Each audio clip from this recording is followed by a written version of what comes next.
satu Islam manusia dan kita berdiri di dalamnya. Alhamdulillah. Tidak memperpanjang karena memang yang hadir itu kita punya sekitar semua. Jadi sekedar pribadi masjid ini Pak. Masjid ini adalah masjid perjuangan Pak. Sudah hampir 16 tahun percobaan perjuangan masjid ini. Karena di sekitar tanah ini adalah tanah individual. Jadi masjid ini termasuk saya sampaikan itu dihubungkan dengan tanah.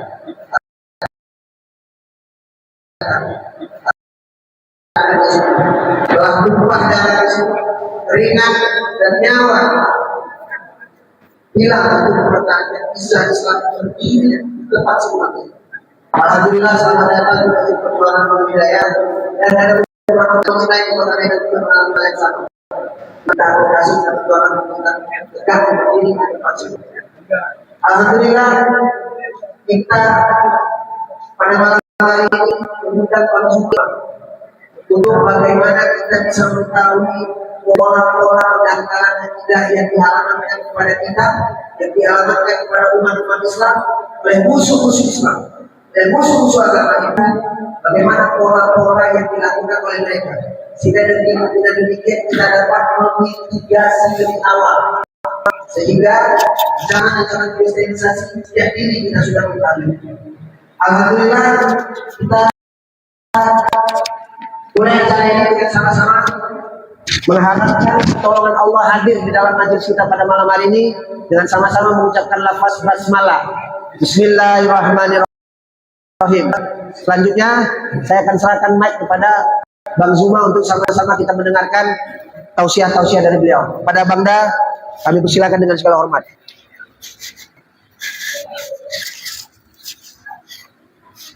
Bismillah. Ya Bang. Bismillahirrahmanirrahim. Assalamualaikum warahmatullahi wabarakatuh. Assalamualaikum warahmatullahi wabarakatuh. Sahabat-sahabat yang dimuliakan oleh Allah, kita panjatkan kehadirat Allah Subhanahu wa taala, berkat rahmat dan juga pada kita, sehingga kita kemudian bisa berjumpa ya, yang selama ini hanya berjumpa di dunia maya. Hari ini, malam ini kita bisa berjumpa langsung. Salawat serta taslim senantiasa kita aturkan kepada baginda Rasulullah Muhammad sallallahu alaihi wasallam, sang pejuang akidah yang mengajarkan kemudian jalan lurus, mengajarkan kemudian jalan keselamatan, di mana kita sebagai umatnya sangat mensyukuri kemudian karena berkat beliau kita manusia yang diberi akal ini bisa secara maksimal memfungsikan akal kita, mampu membedakan antara sembahan yang asli dan sembahan yang palsu, antara Tuhan yang asli dan Tuhan yang palsu. Alhamdulillah. Sahabat yang dimuliakan oleh Allah, sekali lagi saya mohon maaf atas keterlambatan kami. Ada salah prosedur tadi, mau jalan-jalan ke Belawan tadi. Mohon maaf karena kemalaman. Bapak Ibu sekalian menunggu yang mungkin sudah lama, ini udah pukul 9:25. Nah, saya mau tanya, ini saya dikasih berapa lama waktunya? Berapa lama Bang mau bisa? Karena orang kalau berbicara mengenai perbandingan agama bisa sampai 4 jam, 5 jam, 7 jam. Apalagi sahabat-sahabat yang biasa nyimak kita, bisa kita berdebat, berdialog dari jam 8 pagi sampai jam 3 subuh. Masya Allah. Iya, nggak ada capek-capeknya. Sahabat-sahabat yang dimuliakan oleh Allah, materi yang disajikan kepada saya untuk saya sampaikan ini adalah bahayanya gerakan-gerakan pendangkalan akidah. Begitu kalau nggak iya Bang. Bapak Ibu sekalian, di tengah-tengah kita itu ada yang disebut misionaris. Pertanyaan yang muncul kemudian, apa misionaris ini? Cakupan siarnya itu apa? Tutup dulu, Ustaz. Jadi misionaris ini adalah oknum yang memiliki misi untuk mengajarkan kristenisasi. Lalu apa kristenisasi itu? Ini penting untuk diketahui. Jangan sampai kita hanya mengatakan ada misionaris, ada kristenisasi dan seterusnya. Kristenisasi itu adalah upaya untuk mengkristenkan orang, baik secara langsung maupun secara tidak langsung.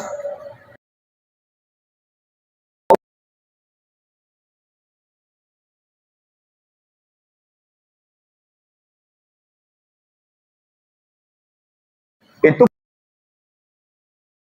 kristenisasi.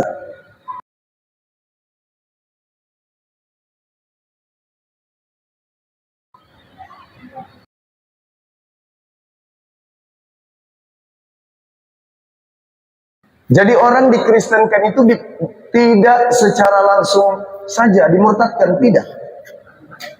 Tapi gerakan kristenisasi itu adalah bagaimana menanamkan nilai-nilai kekristenan kepada masyarakat setempat. Mungkin kita masih ngaji, anak-anak kita juga mungkin masih sholat, tapi gaya hidupnya sudah mencerminkan orang-orang di luar Islam, dan itu sudah terjadi.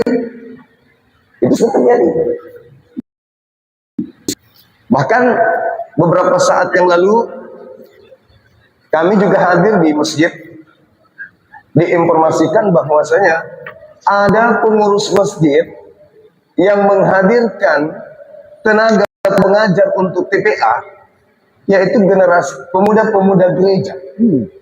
Dihadirkan di masjid mengajarkan anak-anak TPA bahasa Inggris. Coba, ini bahayanya kalau kita tidak mendeteksi dari awal. Pertanyaannya kemudian adalah, apakah misionaris ini melakukan aksi-aksinya di negara mayoritas mereka?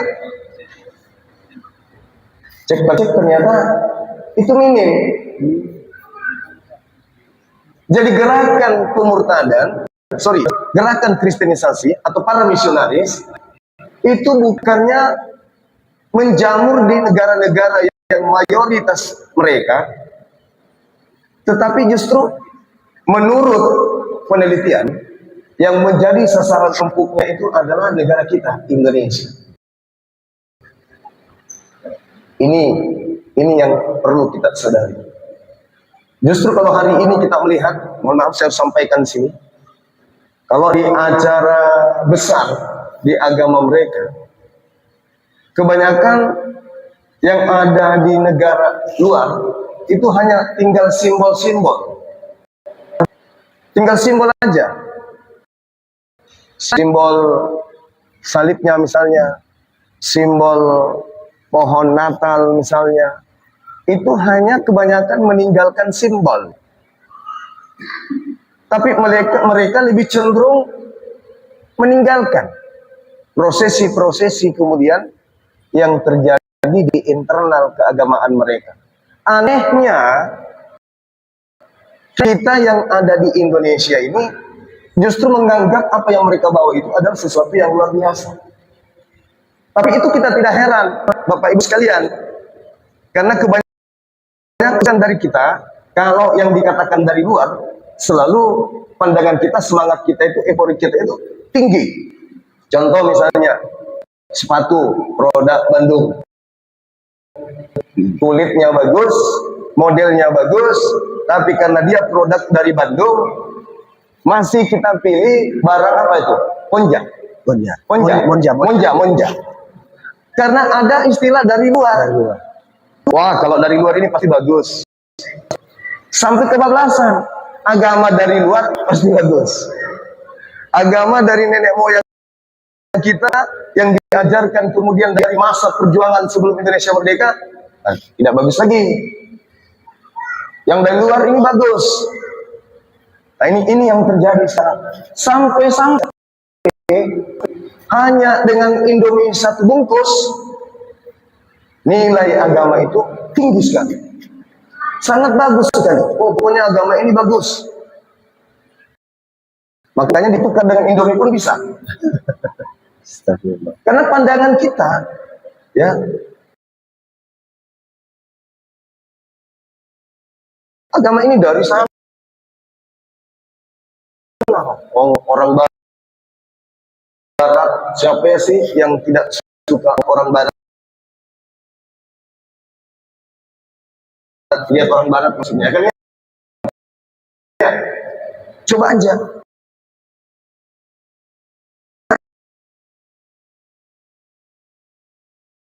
Kalau ada orang Barat lewat itu, pasti pandangan kita ke mereka. Celakanya karena akidahnya juga kita pandang seperti itu. Padahal akidah yang mereka bawa adalah akidah yang justru kebanyakan sudah ditinggalkan dan tidak laku di tempat mereka. Di sini laku keras. Bahkan saat-saat sekarang ini sudah jarang kita lihat ada bule yang menjadi misionaris. Sudah jarang.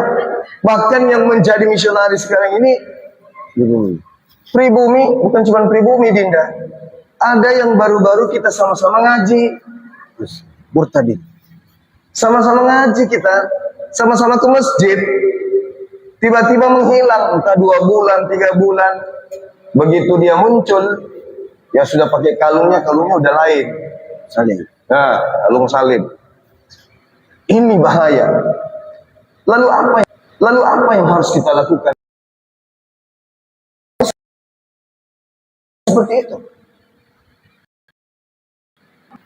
Karena negara saat ini di dunia, negara yang paling mudah dimurtadkan itu adalah kita. Lalu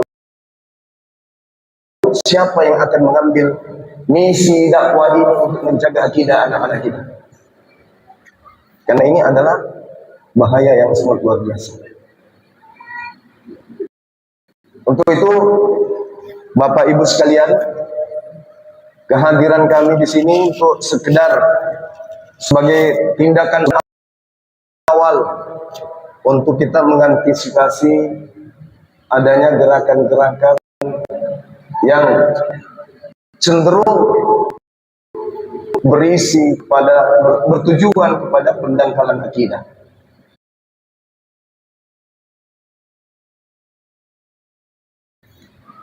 Para ustadz kita konsentrasi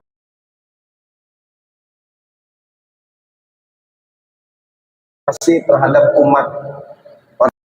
Para ulama konsentrasi terhadap umat. Akan tetapi tidak ada yang konsentrasi terhadap bahayanya gerakan-gerakan pendangkalan akidah. Ini yang terjadi di Bogor kemarin. Bogor nih, TPA. TPA kan identik dengan Taman Pendidikan Al-Quran. Yang aneh, di seputar masjid itu ada sekelompok anak muda yang menyediakan tempat bermain. Kalau di sini, kalau di tempat saya namanya odong-odong, di sini tempat namanya odong-odong. Sama kan? Yang ada musiknya itu. Ya. Awalnya musiknya masih bagus. 1 ditambah 1 sama dengan 2. Anak-anak bagus, suka. Lama-lama lagunya berubah.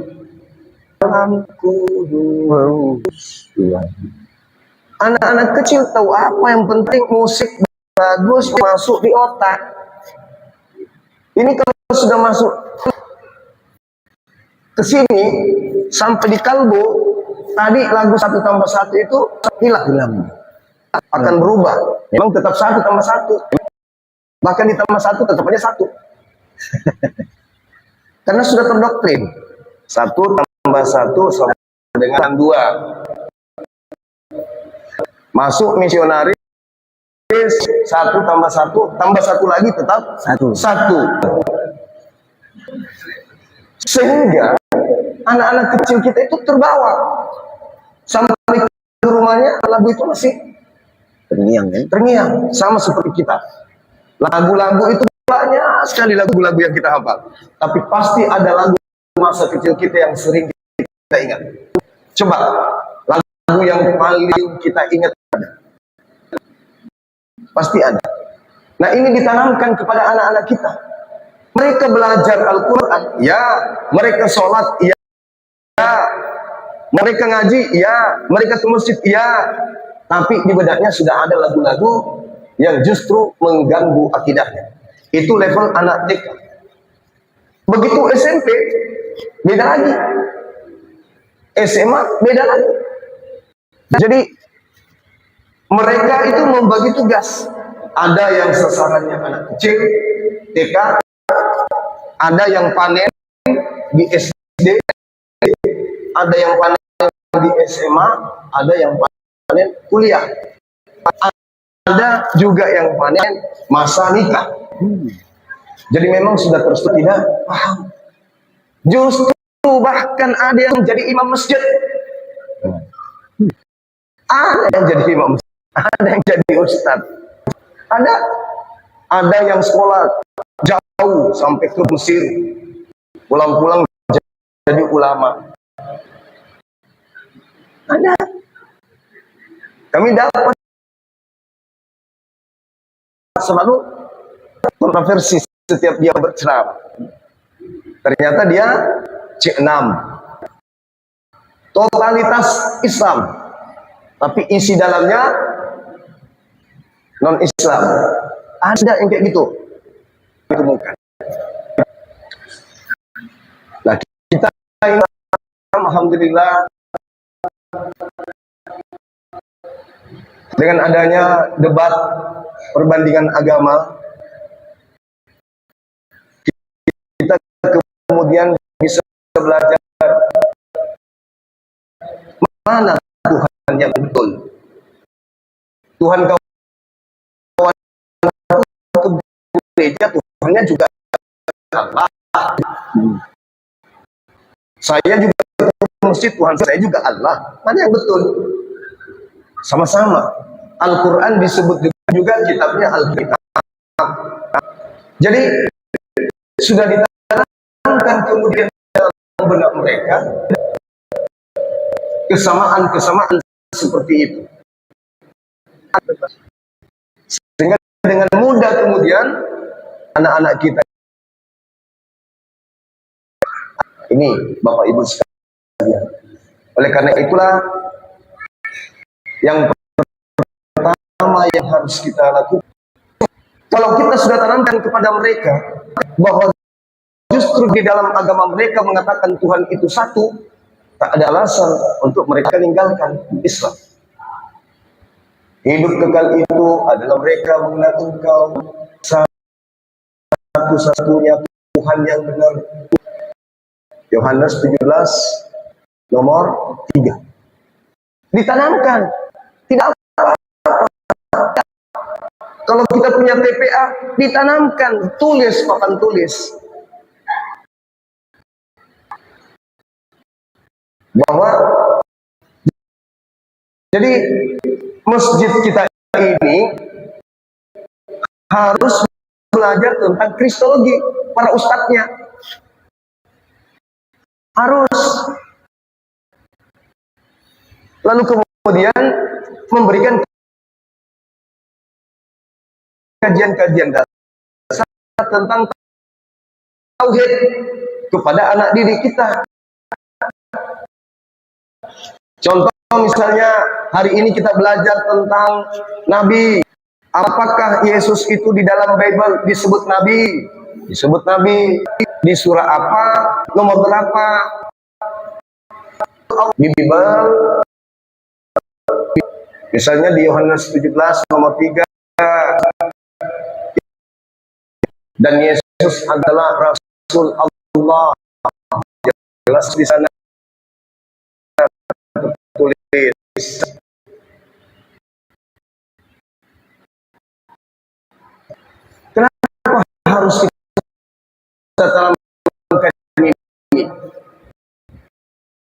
Karena agama mereka juga adalah agama syiar. Harus dengan hikmah. Hasanah dengan contoh boleh dibuka yang punya Bible di dalam silakan dibuka di Filipi 1 nomor 18. Lagi anak-anak kita akan tetapi tentang Yesus mau disampaikan dengan maksud baik-baik, dengan maksud mengelabui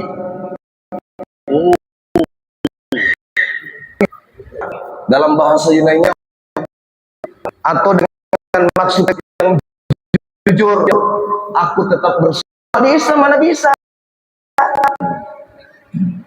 Di Islam tidak boleh. Mereka mengajarkan agama mereka boleh dengan maksud mengelabui, boleh.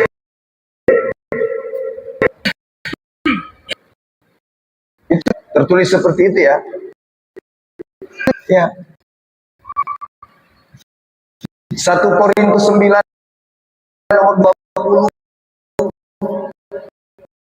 nomor 21. Dibuka aja apa?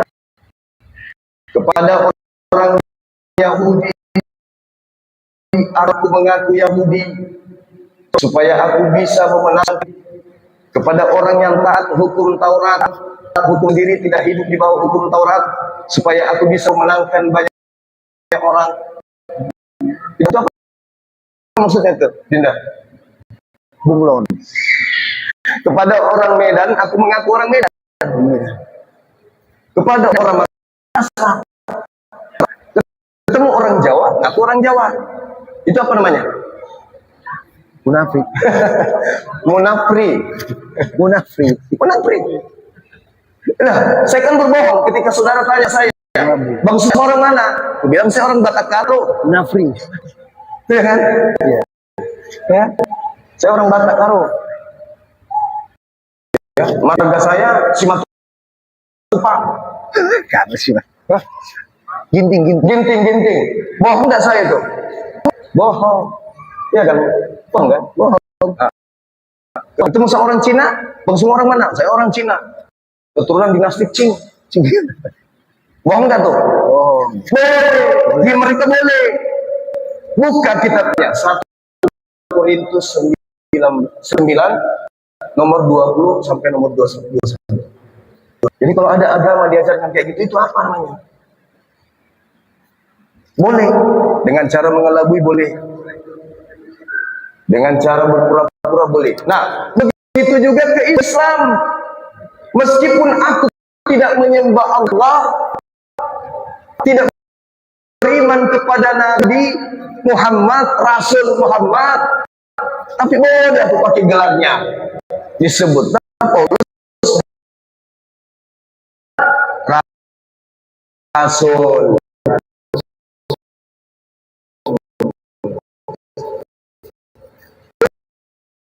Meskipun tapi supaya banyak orang yang murtad, kitab saya sebut Alkitab. Meskipun saya tidak menyembah kepada Allah, karena rakyat Indonesia mayoritas, maka saya memakai nama Allah. Tinggal saya baca aja sedikit, agak miring, Allah. Yang penting tulisannya sama. Apa tujuannya itu? Mengelabui. Nah, itu tadi Filipi 1 nomor 18. Ini bahaya. Bahaya kan? Bahaya.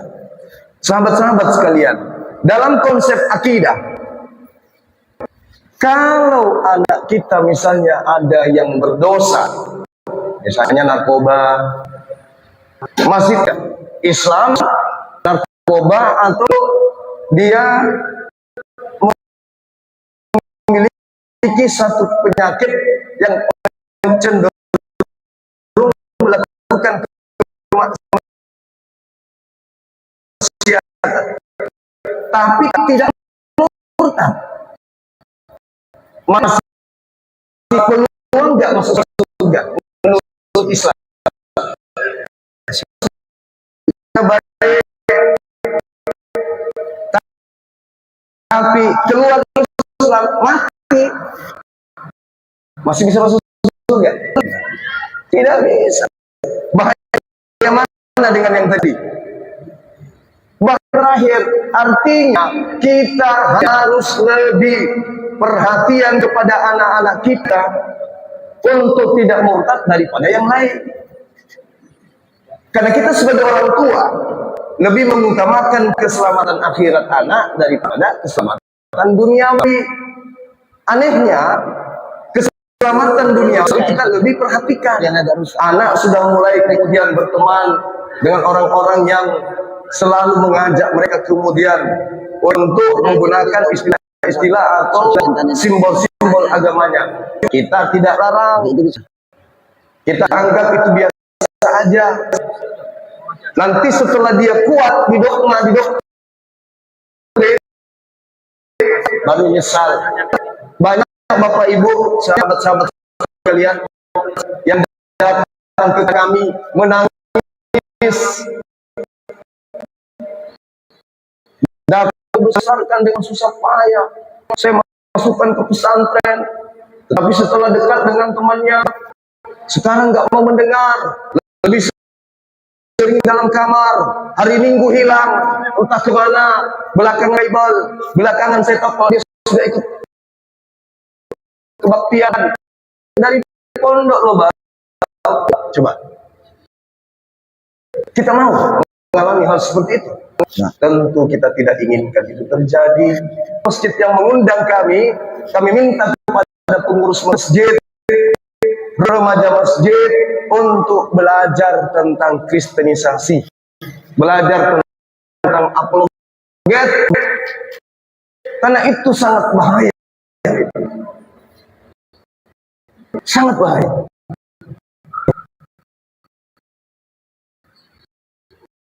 Kita ingat bagaimana Andalusia. Kita ingat kan pemerintahan, pemimpinnya, wakil pemimpin, dakwanya menjadi bukan negara Islam, padahal mereka semuanya kuat. Kenapa? Karena kuatnya gencaran misi-misi pendangkalan akidah. Di Indonesia pun bisa terjadi, Bapak Ibu. Coba kalau kita lihat mereka, bukan hanya terpasang kemudian di sekolah, bukan, tapi juga sudah terpasang ke orang Islam di tubuhnya, udah direngketin simbol itu. Pegawai-pegawai yang Islam sudah mereka pakaikan simbol-simbol itu. Pakaian Natal, ya, center class, semua. Ini bahaya ini. Kalau kita tidak melakukan perlawanan dari sekarang. Di tempat saya nih, mohon maaf nih, tempat saya sendiri. Tempat saya. Mungkin Bapak Ibu kenal kalau orang Bugis itu dari dulu. Itu pasti Islamnya itu tidak main-main. Bugis, Makassar. Itu nggak main-main. Karena lalai ini di tengah-tengah perkampungan yang boleh dikatakan di sana adalah kota raja, berdiri gereja, banyak gereja sudah berdiri. Kaget kami kan? Bugis, asli Bugis, asli Makassar, tapi di tengah-tengah perkampungan. Karena itu tadi lalai. Karena kalau dilihat dikatakan dari luar, sendal yang bekas pun jadi cantik. Jepitan mahal seperti apapun dibeli, betul ya? Nah, inilah yang terjadi di kita. Oleh karena itulah kemudian melalui masjid ini, saya sebagai pembina didampingi oleh Ketua Apologet Islam Indonesia, ingin kemudian ya menjalin kerjasama dalam bentuk apapun itu untuk menghindarkan generasi Islam dari gerakan-gerakan pemurtadan. Ya mungkin materi-materi pendangkalan akidah kita buat sub-subnya, kita buat kisi-kisinya dalam sepekan belajar tentang tauhid berdasarkan Al-Quran dan Bible. Boleh, tidak ada larangan di Al-Quran untuk belajar larangan. Yang pernah Bapak Ibu dengar, oh ada saya baca hadis dilarang baca Bible. Ada. Yang penting belum kita masuk mempelajari materi itu,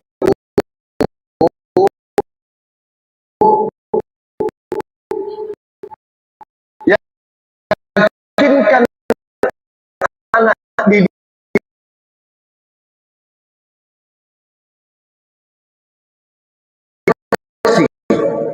tidak bisa direvisi.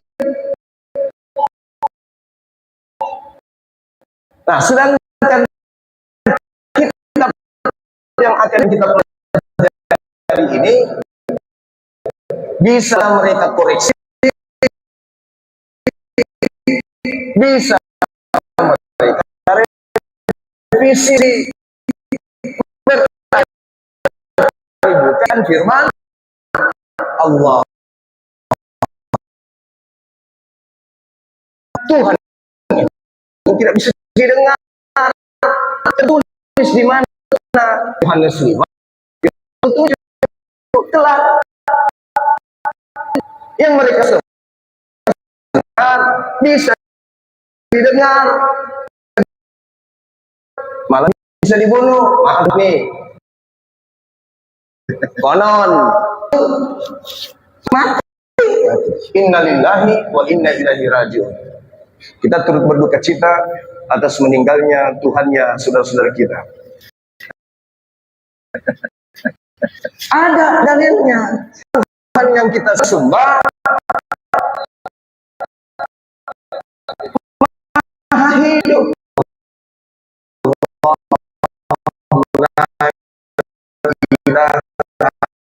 Inna wal hayyum.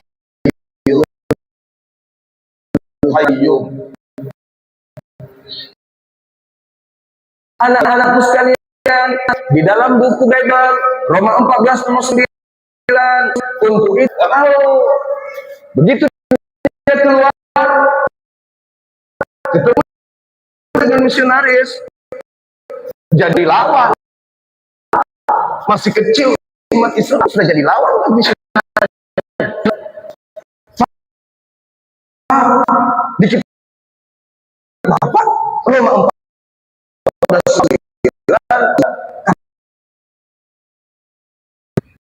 anak kecil loh. Jadi akidah anak kita kuat. Ya kan? Udah diajarin juga anak-anak kita untuk jangan murtad. Oh ini Injil loh katanya. Ini Injil.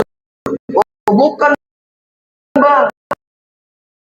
Itu bukan Injil bang. Coba dapat berkata-kata dari diriku sendiri. Sementara yang abang gas perkataan Yohanes yang lahir, bukan Tuhan rupanya.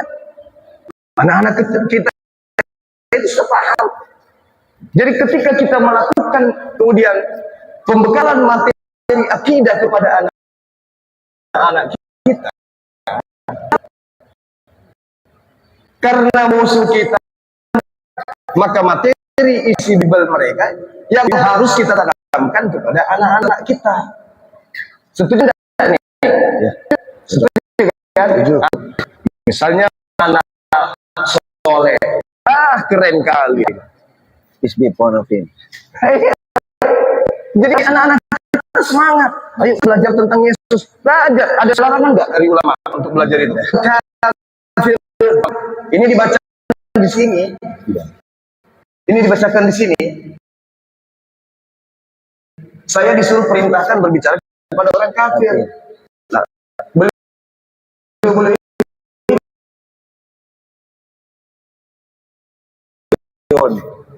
sementara di masjid ada orang kafir. Artinya apa? Kita ini agama Syiah. Kita harus menyampaikan, kan?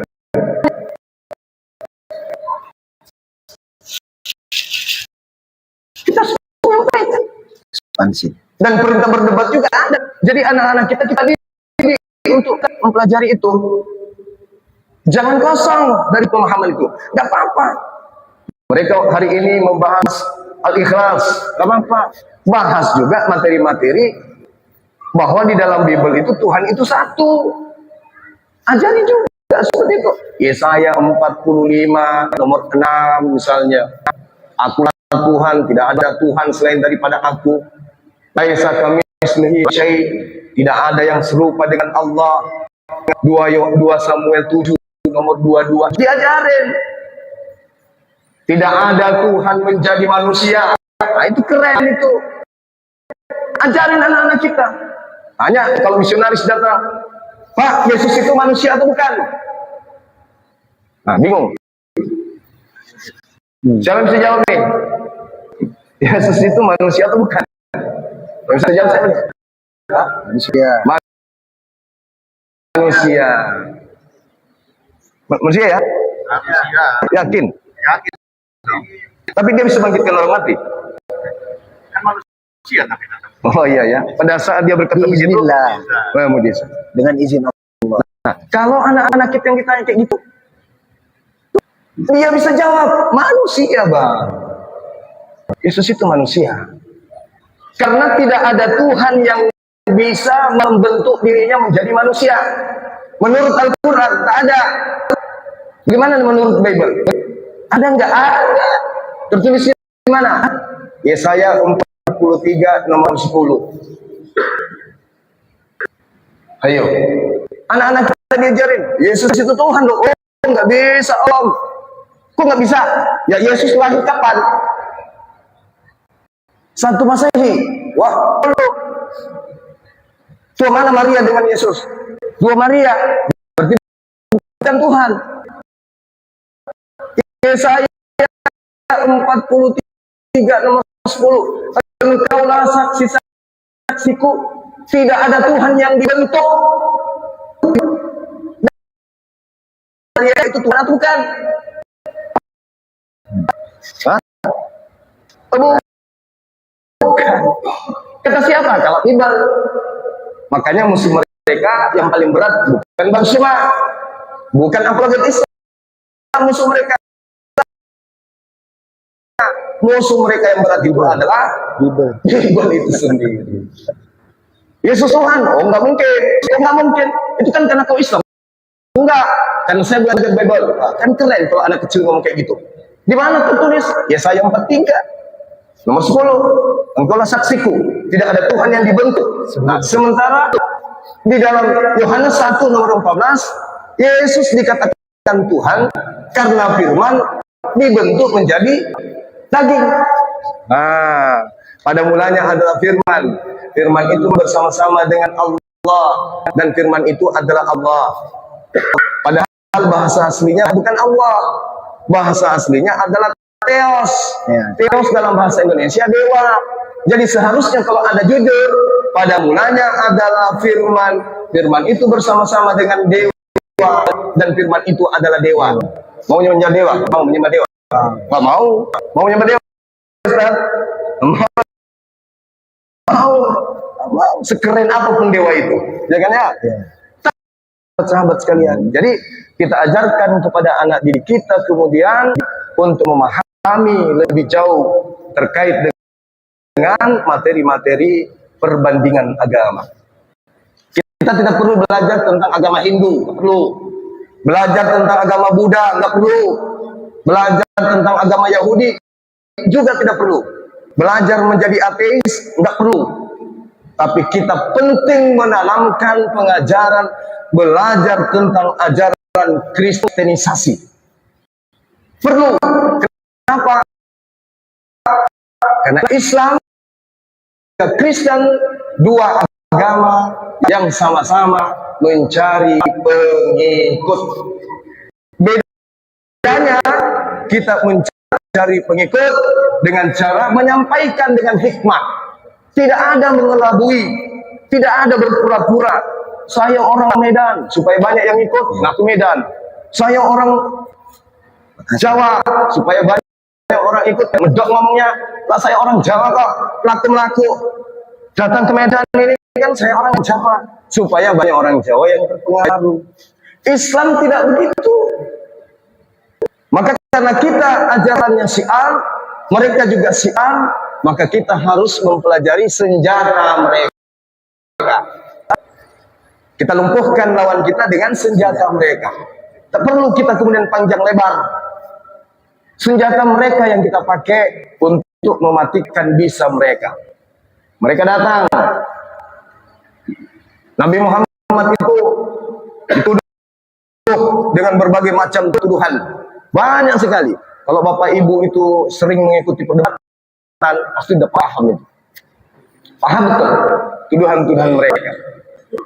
Nah, masalahnya sekarang, anak-anak kita ini yang harus kita tanamkan bahwa Yesus itu yang mereka sembah, itu orang soleh. Kalau orang soleh berarti identik dengan Islam. Tak ada satupun dalil di dalam Bible Yesus itu orang Kristen. Tak ada. Yang disebut Kristen itu hanya Paulus. Kisah Para Rasul 11 nomor 26. Jadi yang disebut Kristen adalah pengikut Paulus. Sedangkan Paulus tidak diketahui siapa bapaknya, siapa emaknya, siapa kakeknya, tidak ditahu sampai sekarang. Tak ada orang Kristen yang tahu siapa nama bapaknya Paulus sampai hari ini, sampai 2 hari sebelum kiamat, tak akan ada yang pernah bisa tahu siapa nama bapaknya. Itu di dalam Ibrani 5 nomor 7, Yesus disebut anak soleh. Bagaimana itu? Anak soleh Yesus itu sebagai manusia, dia telah mempersembahkan doa kepada Dia yang sanggup menyelamatkannya dari kematian, dan atas kesolehannya doanya dikabulkan. Doanya dikabulkan, berarti dia anak soleh. Siapa jadi pengikutnya sekarang Yesus soleh? Ya Pak Ustaz, ini pengikut Yesus nih. Ustaz kita ini pengikut Yesus, orang soleh. Nah, pengikut Yesus di samping saya. Yesus sholat, Matius 26 nomor 39. Sholat, sujud. Sujud. Yesus bersyahadat, Yohanes 17 nomor 3. Beliau itu muslim, sunat. Lukas 2 nomor 21, Yesus sunat.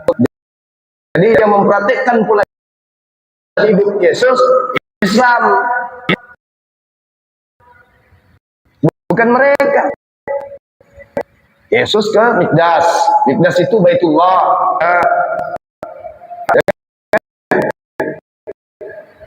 Jadi yang penting sebenarnya kita. Tapi kalau di pengikut ya, kita harus hargai itu adalah teman-teman kita Kristen. Paulus, pengikut Kristus. Ya.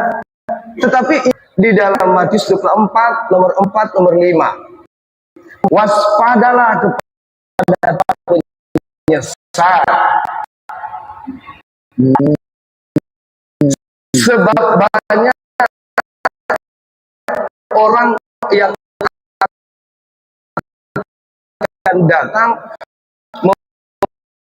memakai namaku dan berkata, akulah Kristus.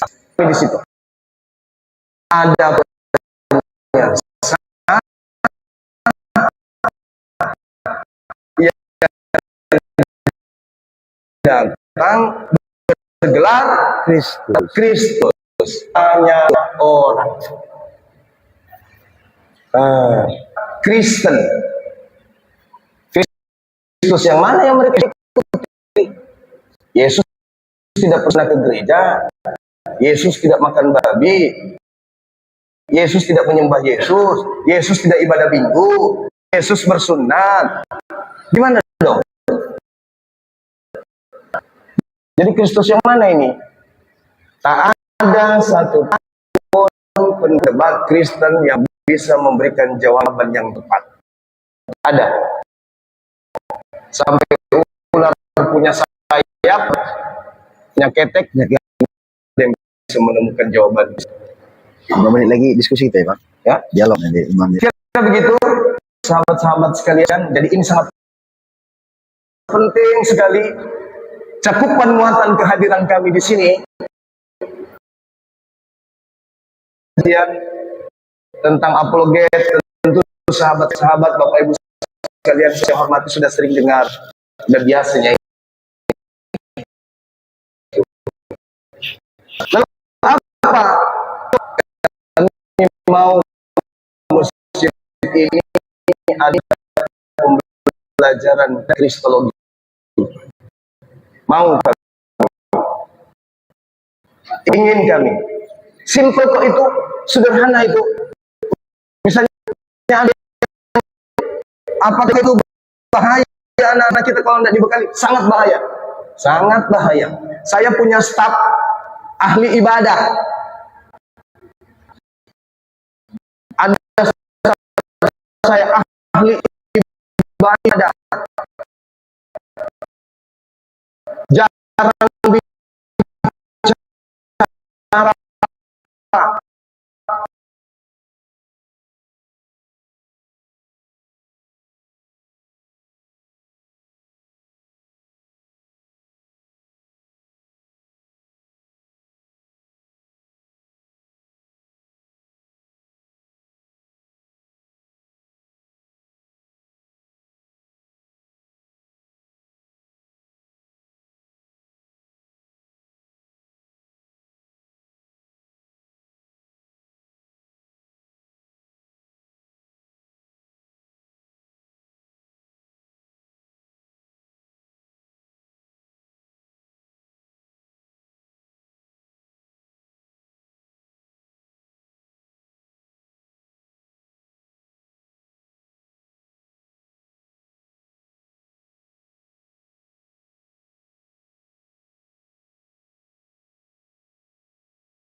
Waktu kita SD, pelajaran agama di sekolah itu masih bagus, suruh hafal, kasih waktunya banyak, jamnya. Sekarang terkikis.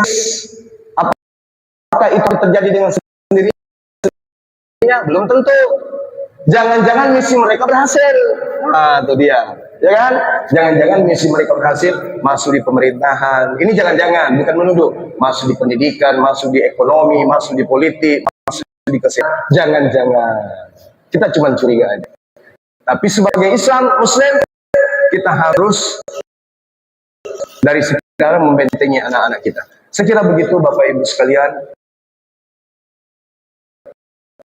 Mohon maaf ketika ada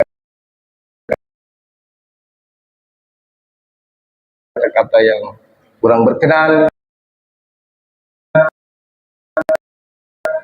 Semua yang saya sampaikan ini berdasarkan data. Tujuan kita di sini untuk mengantisipasi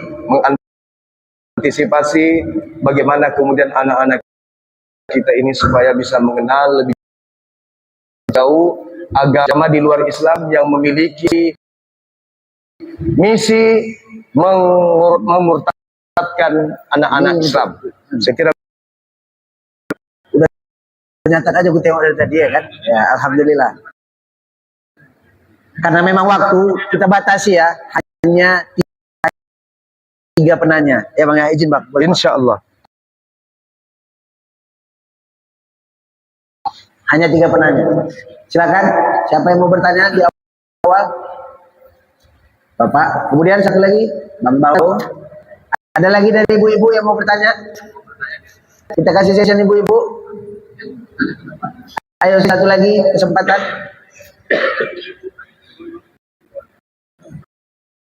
Ya, ibu sana satu ya. Ya, silakan Mbak. Dari mana namanya?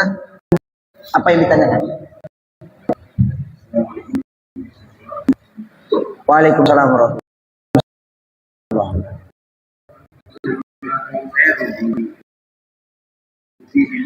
Ruby. Ruby. Di sini rumah sudah juga kan. Yang mau saya tanyakan, sekian, bahan sekian, atau nilai sekian berubah pula dari kehidupannya. Karena mengantarnya dia berubah. Yang biasanya kata Tuhan Kita dengar aja dulu tiga-tiganya ya Pak. Satu. Baik orang, mereka berpikir itu ada tim-tim perubahannya yang revisi mengkantor bagian apa pernyataan yang mengarah kepada Allah. Sehingga apa? Sehingga kabur warna kalanya dia sama dengan Yesus. Ya, silakan Bang. Baik, pertanyaan yang sangat luar biasa. Ini sudah ada satu korban, si penanya. Korban akibat berubah-berubahnya Kitab. sebuah isi kitab. Inilah yang diterangkan oleh Al-Quran dalam surah Al-Baqarah ayat 78, ayat 79. Intinya di situ. Fawailul lil ladzina yaktubuna al-kitaba bi aydihim summa yaquluna hadza min indillah. Yes, sama. Itu. Celakalah orang yang menulis sebuah kitab dengan tangannya sendiri dan berkata ini dari Allah padahal bukan dari Allah. Makanya tadi saya katakan mereka bisa mengoreksi. Kenapa? Karena firman Allah mustahil bisa dikoreksi oleh manusia. Mustahil bisa oleh manusia. Bahkan saya sering berdialog dengan orang yang mengaku pastor, pendeta, lulusan STT. Itu firman Tuhan. Ya firman Tuhan. Loh, mana yang betul? Bingung kita memang. Sekarang pertanyaan saudara kita ini. Bagaimana solusinya? Ketika kemudian kita memberikan suatu pengajaran atau jawaban, kita hafal dalilnya, tapi ternyata yang dia pakai dalil yang berbeda. Tuhan tidak mungkin bisa dikoreksi, tidak bisa direvisi, dan ini memang alasan klasik. Kenapa mereka tidak menghafalkan? Bagaimana mungkin udah dihafal setebal itu pakai bahasa Indonesia? Pada mulanya adalah firman. Quran semakin dihafal, semakin terjaga Al-Quran itu. Nah sekarang bukan hanya itu problemnya Bang. Kalau kita ajak mereka kemudian mengembalikan original teks perjanjian lama dalam bahasa Ibrani, apa yang terjadi? Ketahuan kalau itu kitabnya Yahudi. Sampai sini kita paham ya? Kan saya baru-baru berdiskusi dengan orang yang besar, namanya Bom-Bom. Dia pilih tema siapa yang mencuri kitabnya ya. Karena bisa dijawab itu. Karena kalau dikembalikan ke dalam bahasa Ibrani atau bahasa Aram, ketahuan, kitabnya orang lupa pakai, ketahuan. Nah, kalau perjanjian baru dipertahankan original teksnya, bahasa Yunani, ayo, ketahuan agama filsafat. Betul? Maka cara yang paling bagus, gunakan bahasa di mana agama itu mau disebarkan. Kalau se-Indonesia ini menggunakan bahasa Jepang, Bibelnya berubah menjadi bahasa Jepang. Karena sasaran tembaknya adalah orang yang menuturkan bahasa Jepang. Coba, di Indonesia mereka menyebut nama Tuhannya Allah. Mereka baca Allah. Coba ke Bali, nama Tuhannya siapa? Sang Hyang Widi. Kan lucu. Lucu itu. Jadi kalau misalnya abang ditanya, ini kok berubah lagi? Nah, itulah justru kelemahannya dia. Di terjemahan ini mengatakan Tuhan. Di terjemahan berikutnya mengatakan Tuhan. Kalau ada sebuah kitab begini keadaannya, berarti kitab itu bermasalah. Kalau kitab itu bermasalah, berarti agama itu bermasalah. Bermasalah. Nah, kalau sudah agamanya yang bermasalah, bagaimana orang yang di dalamnya mudah-mudahan tidak bermasalah. Gitu ya. Nah, jadi memang kita agak susah, Bang. Susah. Cara yang kita lakukan kemudian untuk melumpuhkan mereka, minta tunjukkan original teksnya. Tunjukkan original teksnya. Apakah betul seperti itu? Kembali ke master. Kembali ke master awal. Nah, apakah mereka punya master awal? Nah, ini juga pertanyaan besar. Ini juga masalah besar. Karena kalau mereka menunjukkan masternya, apakah masih sesuai dengan terjemahannya? Masalah dari babi menjadi babi hutan. Imam 11 nomor 7. Ya kan ya? Jangan engkau makan babi karena itu haram bagimu. Cetakan berikutnya, jangan engkau makan babi hutan. Babi hutan berarti babi yang tidak dimasak. Ya. Betul ya? Kan rata-rata sekarang babinya sudah pindah ke kota. Ternaknya di kota. Babi hutan aja yang dilarang. Maksudnya jangan makan yang di hutan. Bawa ke kampung, masak, bakar, baru makan. Nah gitu maksudnya. Mungkin. Karena itu ada dalam Bible mereka. Perubahan itu ada. Apa sebabnya berubah ada tambahan hutan? Apa tujuannya? Tapi yang pasti di original teksnya itu tak ada hutan. Bagi aja. Bingung kita. Lalu apa yang kita petik dari kebingungan itu? Alhamdulillah, ternyata satu-satunya kitab suci yang masih terjaga kemurniannya hanya Al-Quran. Inna nahnu nazzalna dzikra wa inna lahu lahafizun. Al-Quran saja. Al-Quran saja. Itu yang terjamin. Kalau mereka, ya tidak ada jaminan memang. Dari Allah pun tak ada jaminan. Tidak ada garansi. Ya, tidak ada garansi. Malah Allah mengatakan, ya ahlal kitab, lima talbisuna al-haqqa bil batil wa taktumuna al-haqqa wa antum ta'lamun. Itu kata Allah. Mengapa engkau mencampur adukkan antar hak dan yang batil? Seperti itu, Bang. Kenapa bisa berubah? Karena jamaat pun dibingungkan, apalagi kita. Solusinya, kita tinggal mengatakan, karena kalau firman Tuhan tidak bisa dikoreksi dan direvisi, dan kitab Anda bisa dikoreksi dan direvisi, itu sama dengan, silakan Anda jawab sendiri. Nah, sampai kena kayak gitu. Anda mengatakan, kitab suci tidak bisa dikoreksi, tidak bisa direvisi. Kitab suci Anda bisa direvisi, dikoreksi, berarti kitab Anda adalah kitab yang dianggap suci. Kan gitu. Dianggap. Saya kira begitu, Bang. Mohon maaf kalau tidak memuaskan. Silakan. Selanjutnya, Bang Dah. Lanjut. Perkenalkan. Siap. Adiknya Bang Romai. Iya, dia. Benar kan?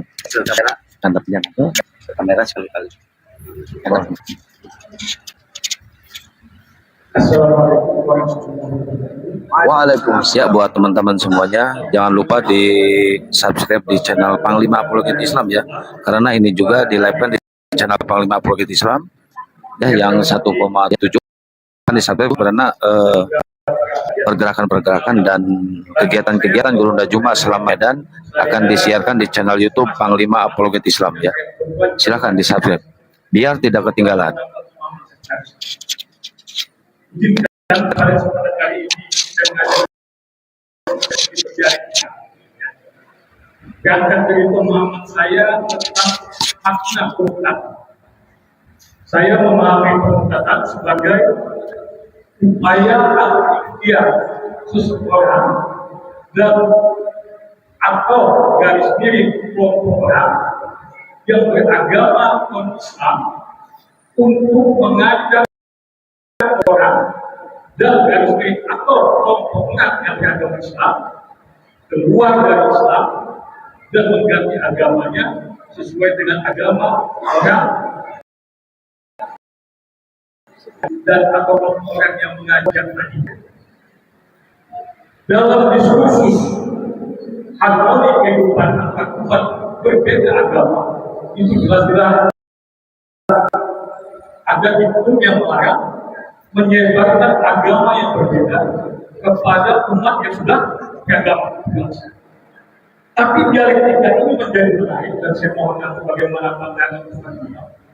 Kalau itu dikembalikan kita selaku umat dan Islam, jelas ada perintah bagi kita untuk mendakwakan Islam sebagai agama yang paling benar termasuk kepada orang dan atau orang yang beragama Islam Di tab-tab layar teman-teman, di tab-tab layar di share dan diposting ulang ya, biar kemalnya kuat. Kopinya mana kopinya? Terbangkan kopinya guys, biar jalan live-nya. Waalaikumsalam.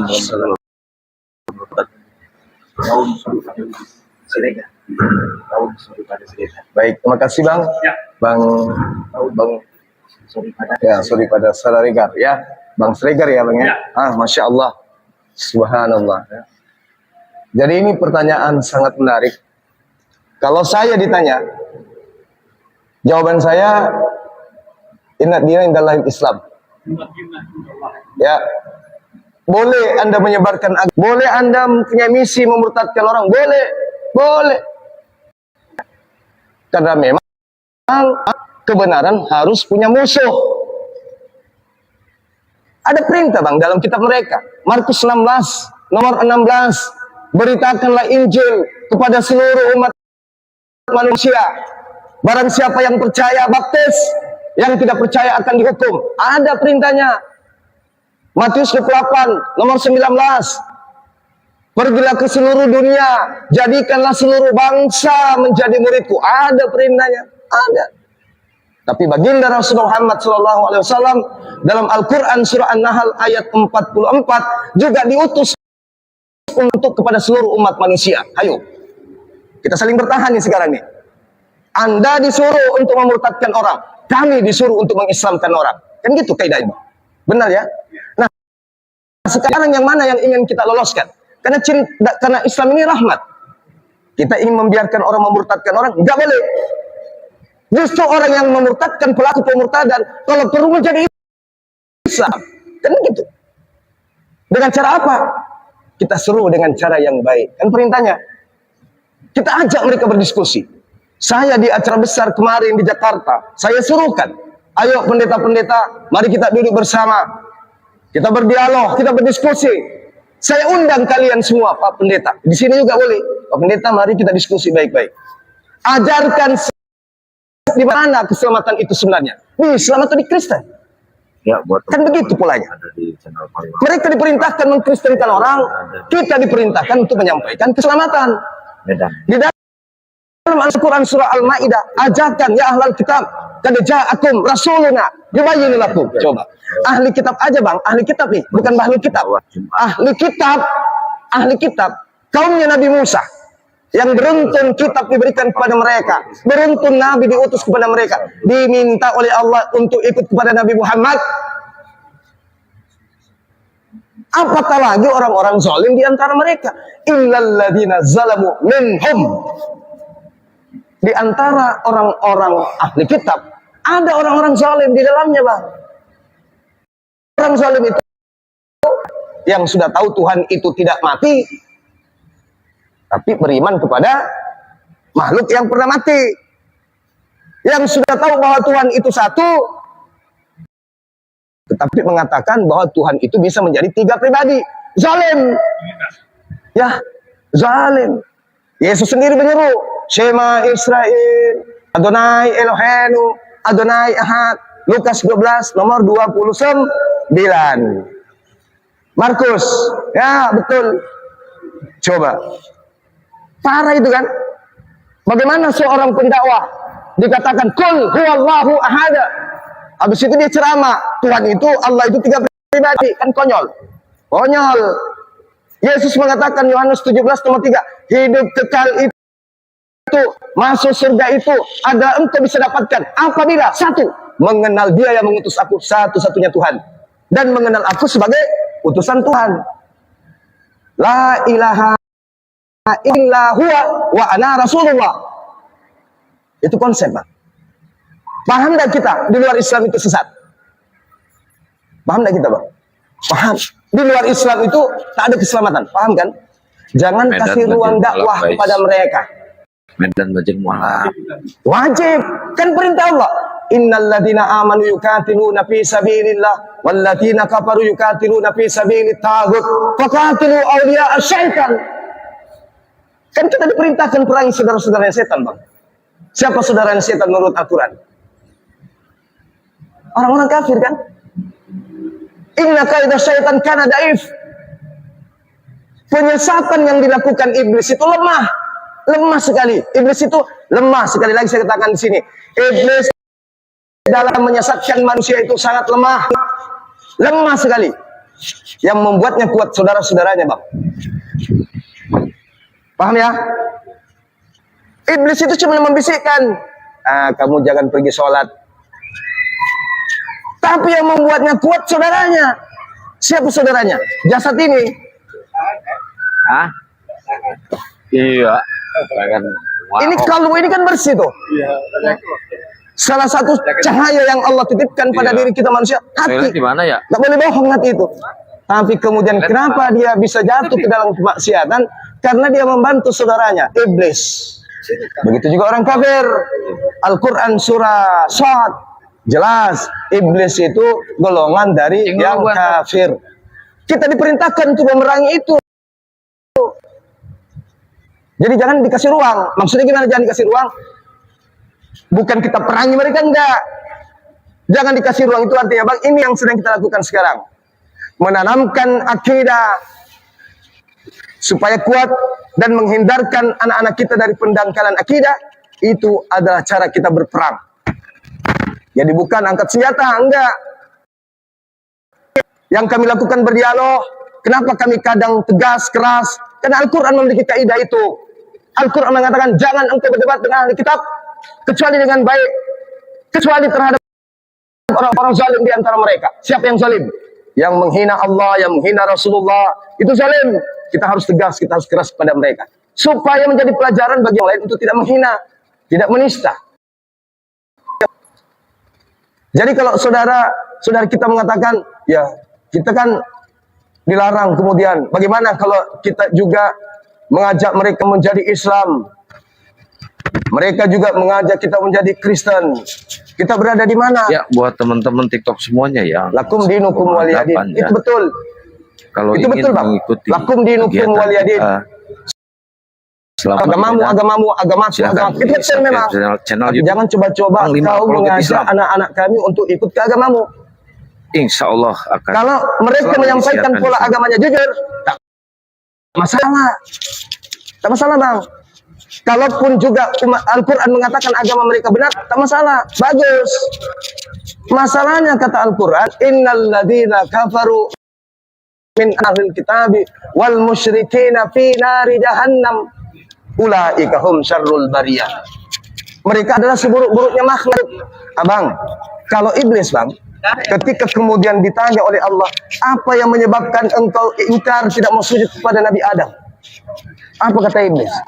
Karena aku lebih mulia dari iblis.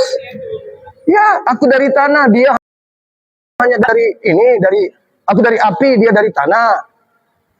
Lalu iblis mengatakan apa? Demi kemuliaanmu ya Tuhanku. Nah, coba. Iblis masih mengakui Allah sebagai Tuhannya, Bang. Mereka mengakui Allah enggak sebagai Tuhannya? Enggak. Berarti lebih iblis mana? Kalau saya dengan pendeta, saya bilang, takut kita, ngeri. Mereka lebih hina mereka lebih bahaya daripada iblis. Itu, Bang. Maka, ya, kita jangan mengajak mereka. Nggak bisa. Perintahnya, ud'u ila sabili rabbika bil hikmah. Perintahnya, kita harus berseru kepada mereka. Tapi dengan cara baik.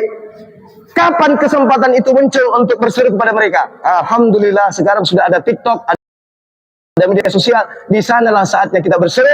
Hasilnya apa? Hampir setiap hari berbondong-bondong orang bersyahadat. Alhamdulillah. Memang kita jangan sampai mereka dimurtadkan. Kita kan nggak mau ada yang murtad. Berarti kita juga nggak mau, mereka juga nggak mau ada yang mualaf. Nah, kan gitu bang. Benar ya? Kita sebagai umat Rasulullah kan sudah tahu mana yang hak, mana yang batil.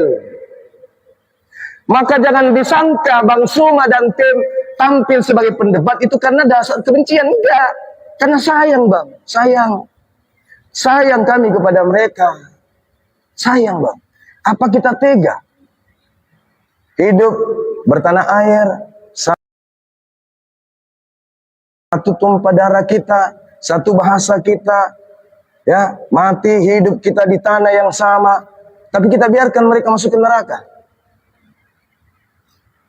Nggak kasihan? Wah, tapi kan kita juga belum tentu masuk surga. Tunggu dulu.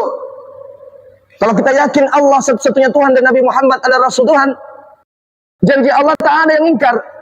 Orang benar saja kalau berjanji tidak mungkin ingkar. Apalagi Allah yang maha hak. Itu sudah paten itu bang.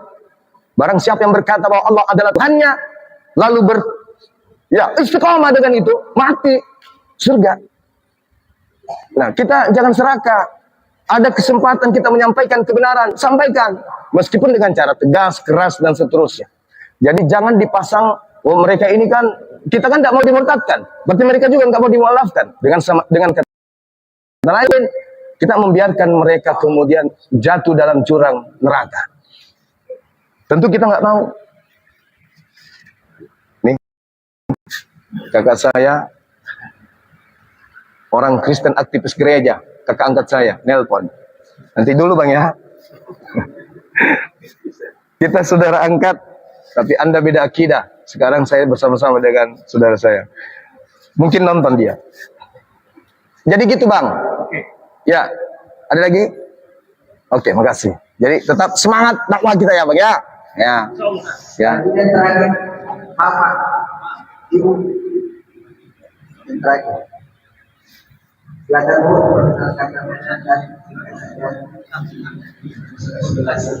Pendeta. yang lurus. Ya, kakak angkat saja. Makassar.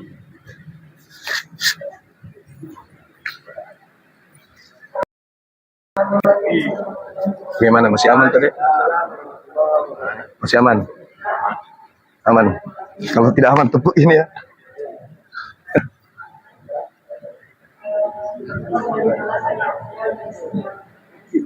Sama ibu, saya juga mengidolakan umat Islam. Namanya Abdul Muiz. Abdul Muiz.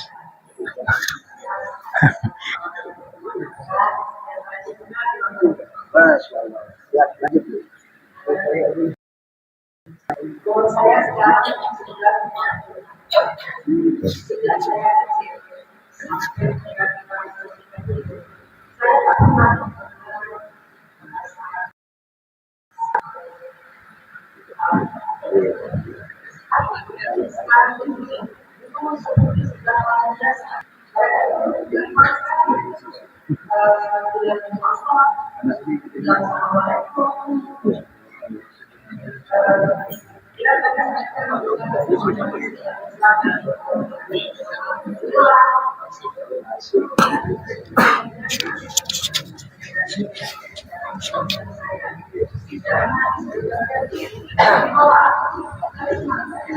Ya teman-teman, tolong dipantau terus live-nya.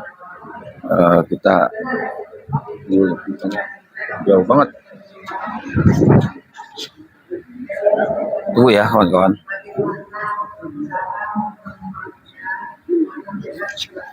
Ya jangan lupa ditonton juga di channel YouTube Panglima Apologet Islam ya teman-teman. Silahkan geser yang di TikTok.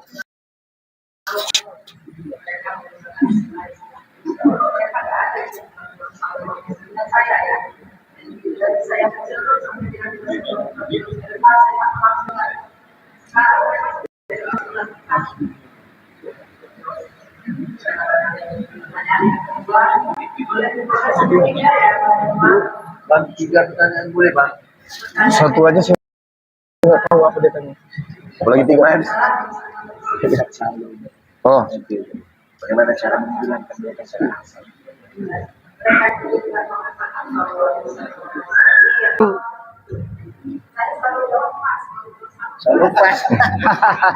Shalom itu bahasa Ibrani. Ibrani artinya damai sejahtera. Islam artinya damai sejahtera. Berarti kalau dia mengatakan kepada boleh, shalom itu doa. Cuman masalahnya itu bahasa Ibrani dan harusnya kalau ada saudara Kristen kita memberikan salam kepada kita, Kamal udah mulai goyang. berarti mereka Kayaknya tidak ini mentaati banyak yang request, isi guys. kitab mereka. Dibantu tab layarnya, Sodako. 2 Yohanes Ini udah ada peringatan, 1, padahal nggak ada yang rokok. nomor Nah, 10, yang, nomor 11. Coba Ibu baca. bicara kasar ya. Tolong Apabila di tab ada layarnya orang yang dikecilin. datang ke rumahmu dan tidak membawa ajaran ini, jangan kau terima di dalam rumahmu dan jangan kau beri salam kepada mereka. Barang siapa yang memberikan salam kepada mereka, berarti dia memperoleh bagian kejahatan. Memberi salam bagian dari kejahatan. Matius 13 nomor 50, barang siapa yang berbuat jahat, dilemparkan ke neraka. Dilarang mereka bersalam. Dilarang.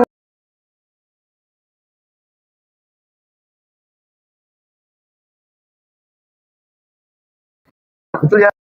Mereka bersalam, betul ya? Mereka bersalam, betul ya? Pernah di mana Yesus bersalam? Lukas 24 nomor 36. Apa kata Yesus? Shalom alaikum. Keselamatan atas kalian. Bahasa Ibrani. Alaikum shalom. Atasmu juga keselamatan. Sama seperti kita. Yang saya tahu kalau mereka itu ya selamat siang, selamat malam, selamat pagi. Waktu mataharinya yang diselamatkan kalau mereka itu. Kalau Yesus enggak. Nah itu tadi Bu ya. Jadi kalau kita diberi salam seperti itu, jawab aja waalaikum. Waalaikum. Itu aja. Tapi kalau memang mereka mau berdiskusi, Bu, coba dibaca dong kitabnya 2 Yohanes 1 nomor 10 nomor 11, kan ada larangan beri salam kepada kami. Kok Ibu beri salam? Gitu. Itu kalau mau berdiskusi, kalau tidak mau ya nggak apa-apa, yang salah. Ini hanya pembendaraan ilmu kita. Kalau di mereka itu sebenarnya ada larangan itu. Gitu ya Bu ya. Sampai sini Ibu tidak paham? Ah, enggak paham. Di gaspol terus tab layarnya teman-teman, gaspol terus ya, biar komalnya kuat nih. Dilempar-lempar juga kopi sama tisunya guys, biar untuk apa ngusap keringat oten, yang keringat dingin guys. Gimana ya? Saya sebagai Jangan seorang tisu deh, apologet, handuk kalau aja, ditanya handuk, gitu, soalnya keringatnya itu saya bisa ada jawab 3 gini, liter tuh ngucur wah, di Anda otak. ini betul-betul Alkitabiah ya, karena di dalam kitab kalian 1 Korintus 9 nomor 20 dan nomor 21 boleh sebagai orang kepada orang Yahudi ngaku Yahudi, kepada orang Yunani ngaku Yunani, kepada orang yang menganut Taurat ngaku penganut Taurat, meskipun bukan penganut Taurat. Jadi sekarang Anda mempraktekkan, meskipun Anda bukan Islam, Anda mempraktekkan seperti Islam. Jangan-jangan ente mau mengikuti teladan Paulus. Karena Paulus mengatakan dalam 1 Korintus 11 nomor 1, jadilah teladanku. Sebagaimana saya juga meneladani Yesus katanya. Jadi mereka harus meneladani Paulus.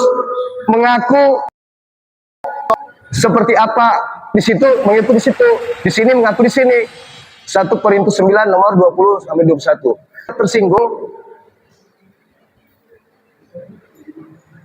jawab aja itu tadi. Ya, sama-sama. Makasih. Ya, makasih. Terima kasih. Terima kasih. Salam Ibu. Ya, terima kasih. Gitu aja. Gak usah panjang lebar. Kecuali Ibu mau berdebat. Duduk situ, kita berdebat. Baca kitabmu. 1 Yohanes 2. Gini-gini. Oh, iya kan? Udah. Nenek Mukiper, udahlah. Kayak gitu. Ya, terima kasih. Oke. Saya rasa masih ada nih. Nomor itu. Nomor hati. Ibunya jauh, kita nggak bisa ngasih mic guys. Suaranya pasti. Busana. Tak ada di dalam Bible perintah mereka untuk tutup aurat. Ada nggak ya? Pakai tudung ada. Pi, kemana aja? Tudung Pi? itu apa ya? Tudung. Tudung. Kayak gini-gini aja, kayak Bunda Maria kan? Iya. Kalau mereka bertahan, sampaikan aja yuk, sekalian aja cari masjid yuk kita sholat. Syahadat dulu. Ya, sekali lagi, itulah indahnya Islam. Islam tidak ada meniru-niru, mereka meniru-niru kita. Biasanya yang ditiru itu adalah yang baik. Betul? Kok jadi betul? Ya benar. Betul? Itu baru. Itu Bang Suma tuh. Gitu ya. Mau enggak ibu menggunakan pakaian center class? Mau? Mau nggak mau? Menggunakan pakaian biarawati mau? Enggak. Mereka mau enggak menggunakan hijab kayak kita? Mau. Itu hanya Islam, Masya Allah. Jadi kalau orang Kristen saja mau berhijab, ya kenapa kita yang Islam ini nggak mau berhijab? Yang penting jangan bapak-bapaknya yang berhijab kan gitu. Ya gitu. Oke, makasih.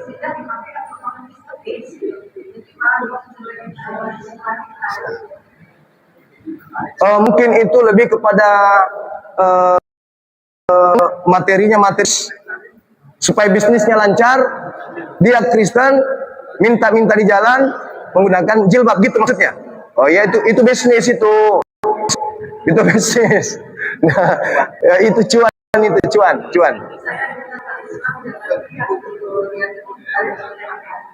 Itu kejadian itu banyak kita temukan di Monas. Banyak di Monas Ibu.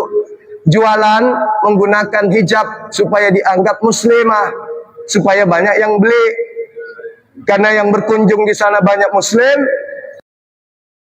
maka mereka menjual dengan menggunakan pakaian Islami. Itu bisnis. Ya, lagi-lagi 1 Korintus 2 nomor 20 21. Ya, makasih alhamdulillah akhirnya Anda sampai subuh. Ya. Ya. Baik, Bapak Ibu sekalian, terima kasih banyak ini. Mohon maaf kita ya. Masih mau bertanya? Boleh satu pertanyaan. Ya. Bapak Ibu sekalian yang punya kepentingan boleh silakan balik kanan. Saya masih kasih kesempatan satu pertanyaan untuk teman kita. Yang mau balik silakan Bapak Ibu. Syukron jajak. Kalau Waalaikumsalam. tetap layar dan lempar-lempar gitu. Bang Suma, kalau Ustadz beliau nih.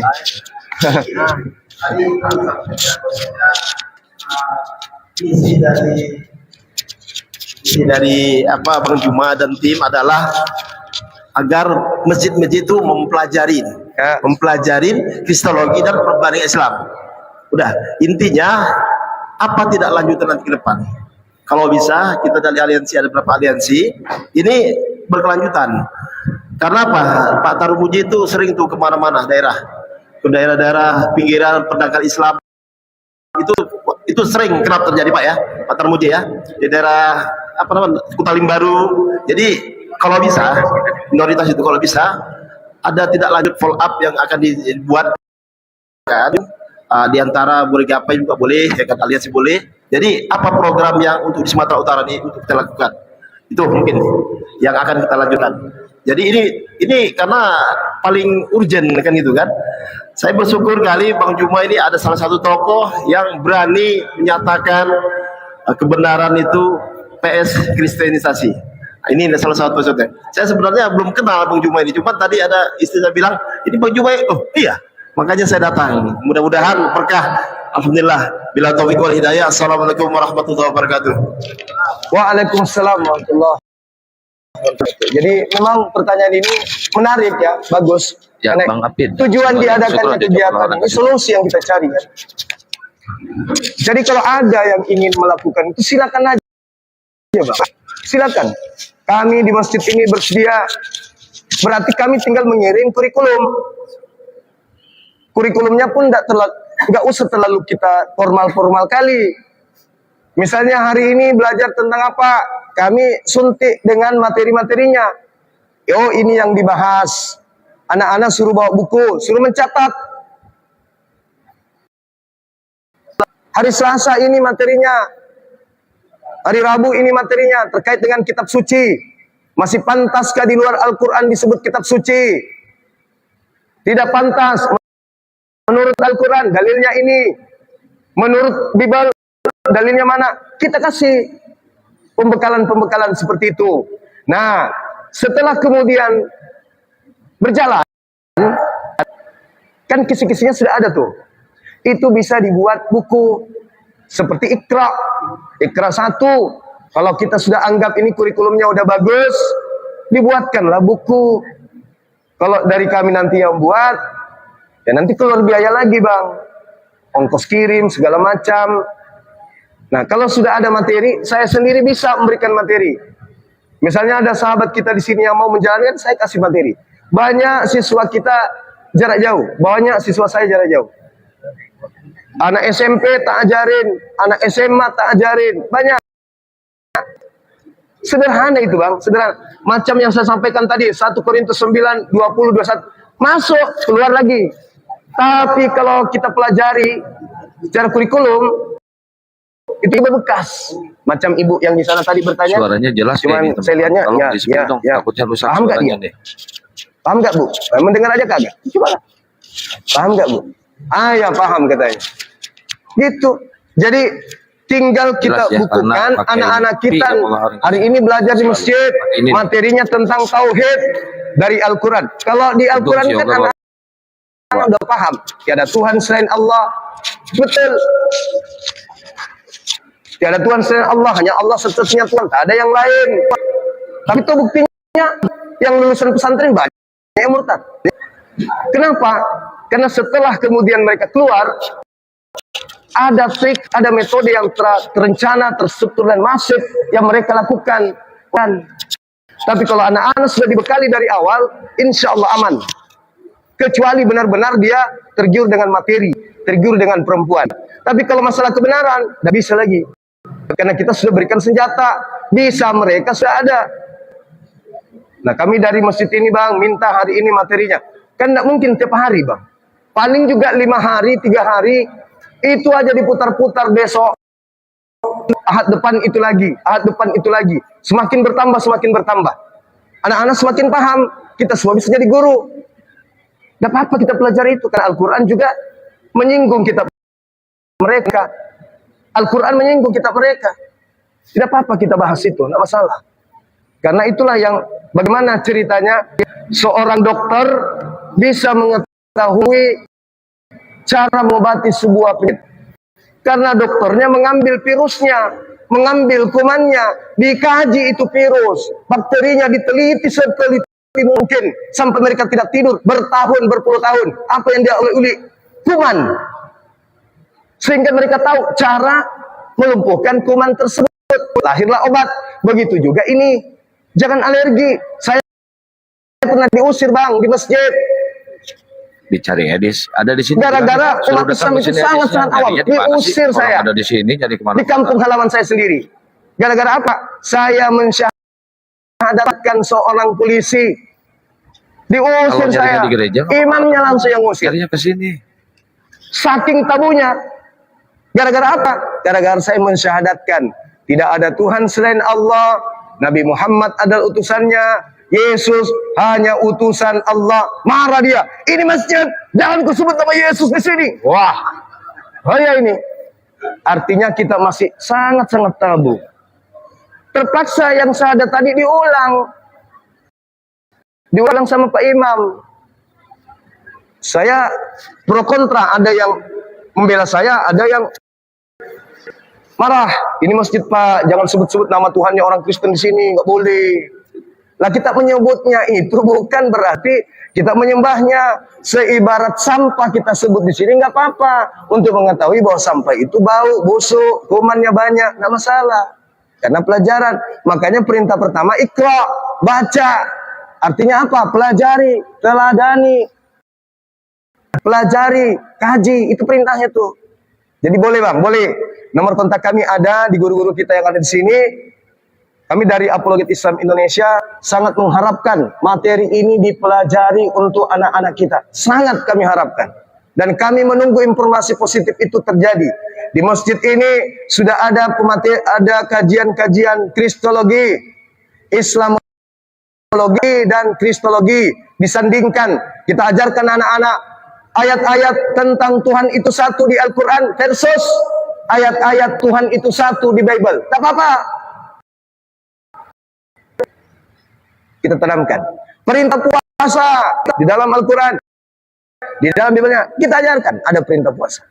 Tapi pada pembukaan pemateri dan penutupan pemateri selalu ditanamkan bahwa kitab suci itu hanya Al-Quran. Yang ini hanya materi pelajaran dari pendangkalan akidah. Nah, itu jangan pula kita ajarkan, oh ini kitab suci juga. Oh jangan, berarti kita membantu misionaris, membantu Pak Bom-Bom laknatullah alaih. Jangan, tidak boleh. Sekira begitu ya Bang ya, terima kasih banyak. Ancaman kayaknya ini. Ya, ancaman kalau tidak kasihan beliau. Ya silakan. Silakan Bang, silakan. Ya. Ya silakan. Ya teman-teman, satu lagi pertanyaan dari orang sini. Kiko chat. Syukur. Masya Allah. Silakan.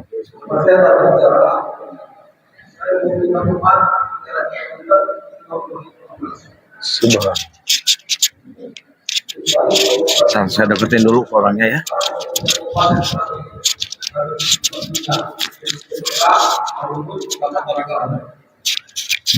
Nah, yang kami bina setiap Jumat kami menyidang khatib ke Medan.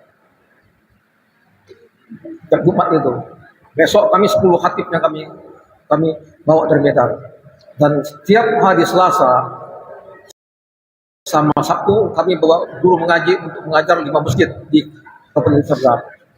Nah, kalau saya melihatnya orang kan gencar dengan pemurtatan itu kan. Kalau saya enggak gencar juga.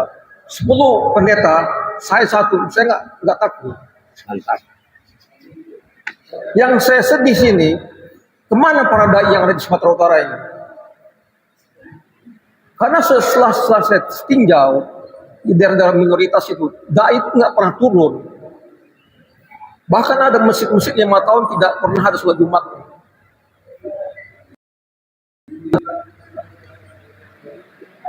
Jadi saya pikir pada kesempatan malam ini banyak aktivis Islam di sini kan.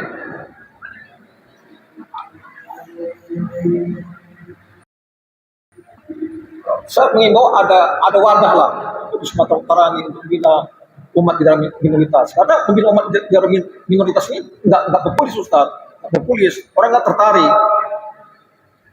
Orang lebih senang nanti kayak obor, ya kan? Ngurus nggak ada. Saya jalan terus 2015, bayar sendiri, makan sendiri, nggak punya teman. Jadi kalau para pendeta datang ke daerah minoritas itu saya nggak kencang, saya sendiri jalan sendiri saya. Dulu gereja itu nggak malam nggak pernah buka, sekarang buka. Karena saya tahu tiap hari Selasa, tiap Sabtu saya jalan bawa para itu yang saya bawa itu ibu-ibu tua-tua untuk mengajar ngaji. Yang udah mana sih nggak tahu. Ya sendiri aja. Ada warung yang Sumatera Utara ini dengan panggilan minoritas.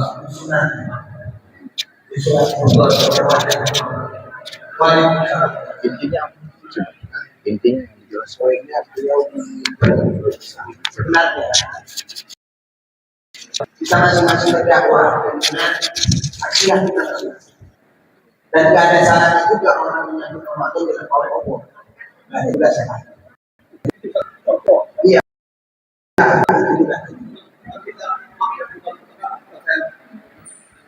Ya, saya paham. Karena kita masing-masing punya sakilah dengan dakwah kita masing-masing. Bang Zuma dengan apologetnya berdakwah di front terdepan. Beliau katakan tadi seperti itu. Di front terdepan itu hadapannya itu orang kafir. Kalau kita kita lebih tepatnya bukan berdakwah, kita lebih tepatnya melakukan pola tarbiyah, mendidik umat. Karena kalau beliau urusannya sama orang kafir, kalau kita urusannya sama sesama muslim, jadi ada beberapa kekurangan dari segi-segi tertentu. Ya, usulan lebih tepatnya dari Pak Muslim, karena beliau selalu memobilisir ustaz-ustaz untuk berdakwah di daerah-daerah minoritas.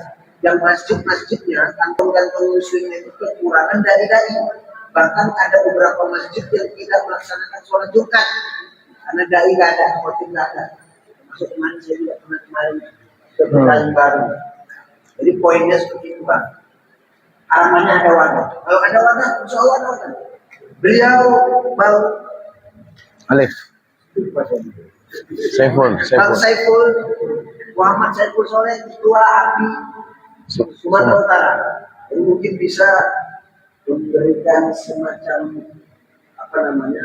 jawaban dari keresahan Pak Pemuji terkait dengan urusan dakwah di minoritas. Ya, Iya, Masya Allah. Ya, saya sudah nangkap gitu ya.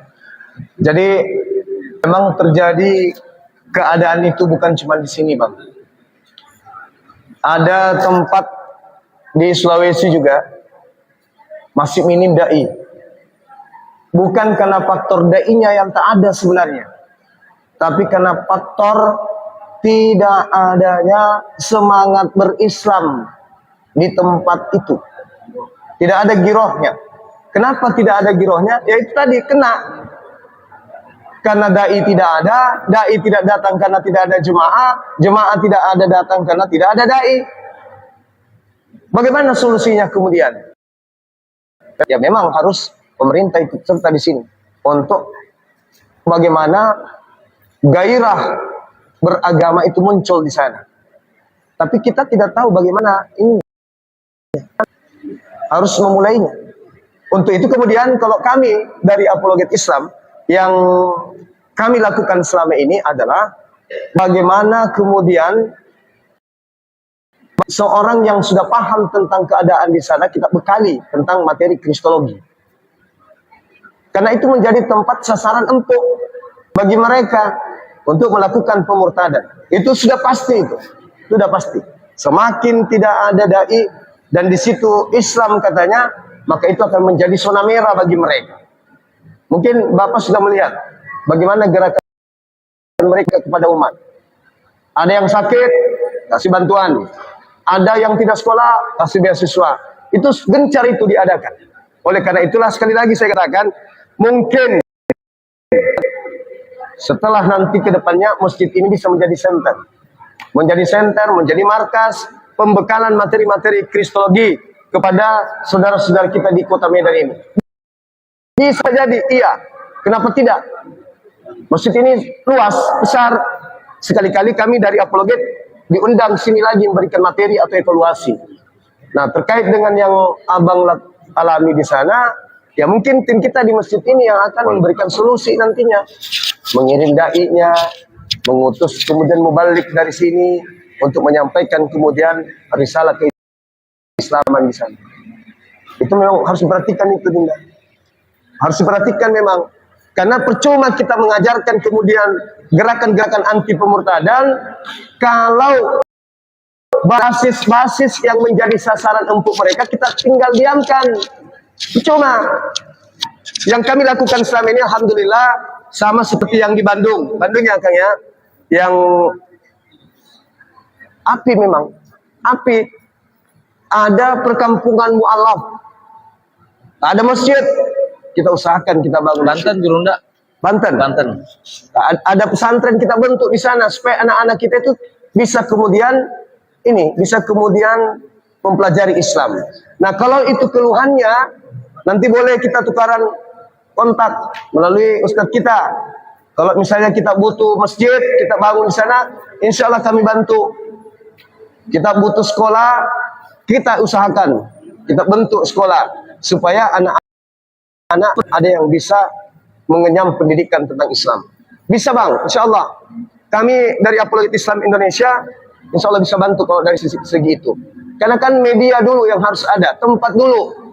ada masjid untuk kemudian tempat dai kita, ada sekolah untuk anak didik kita. Nah, kalau di tempat abang sudah ada lokasi misalnya yang mau dibantu untuk tempat pendidikan, insya Allah kita bisa bantu.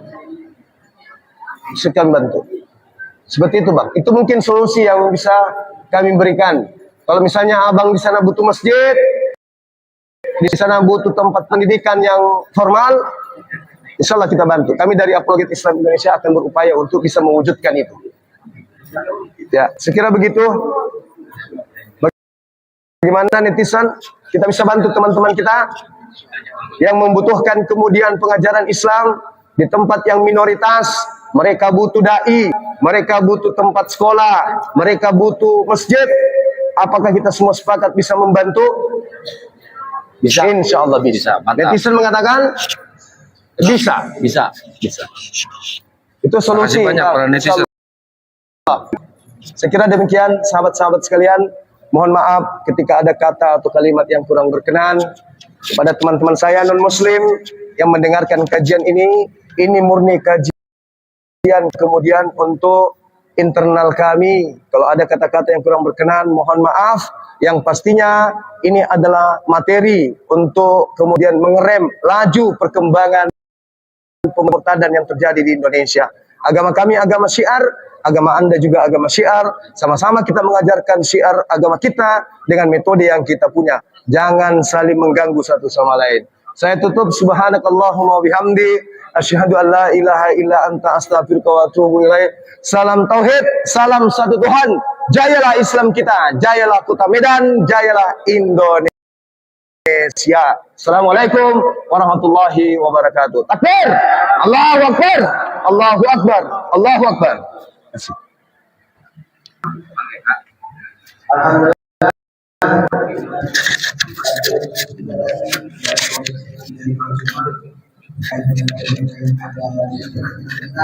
Semoga memberikan kepada kita semua hal yang mendukung dan supaya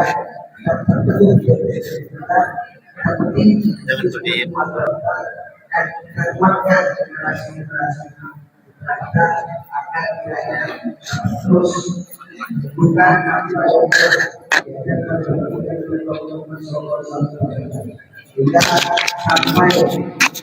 sampai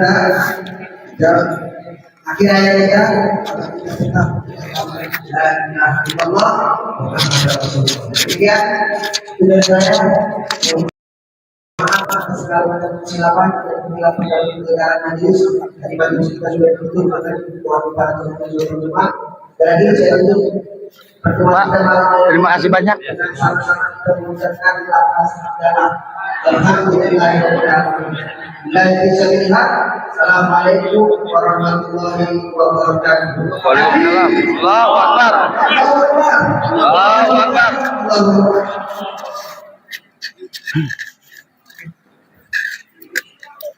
Orangnya Pak Arif tidak makan. Pak Arif udah ada di depan.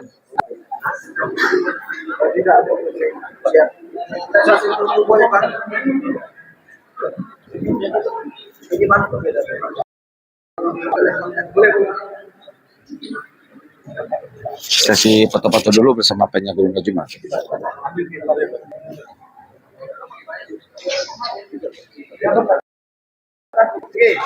Banten Medan bersahadat guys.